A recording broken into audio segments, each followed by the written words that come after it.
Is weather. It is the state of the atmosphere at a particular place and time, and we look at weather through 5 main factors, such as air temperature, air pressure, humidity, wind speed and direction, and precipitation. Now, all of these are measured with different instruments, such as air temperature is measured with a thermometer, and air pressure is measured using a barometer. But let's stop here and talk a little bit more about air pressure before we make something really cool. Air pressure, you can't see it or you can't touch it.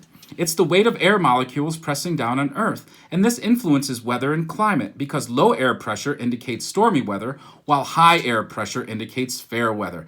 That's why it's used to predict the weather, especially extreme weather. So, like I said, it's measured with a barometer, and you can make a barometer at home with everything in this glass jar. All you need is some tape, a scissor, a straw, a balloon, and a rubber band. So here's how you do it. You basically cut off the end of the balloon, and then you take the balloon and you stretch it over the glass jar so it's nice and tight. The tighter the better. That's why you have to also use a rubber band to put around the edge like that.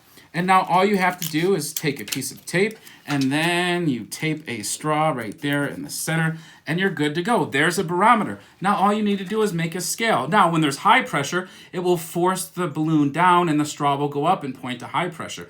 When there's low pressure, it will force the balloon up and the straw will go down to low pressure. So does this work? Does it accurately predict weather? Here in Buffalo, New York today, we have low pressure spinning above us. It's pretty rainy and stormy out there. So let's go to the barometer that my daughter and I made in our window. It's currently pointing below the line to low pressure at cloudy and rainy. The barometer is working. It's 100% accurate. So keep reading, keep writing, make a really cool barometer today, but most importantly, be safe.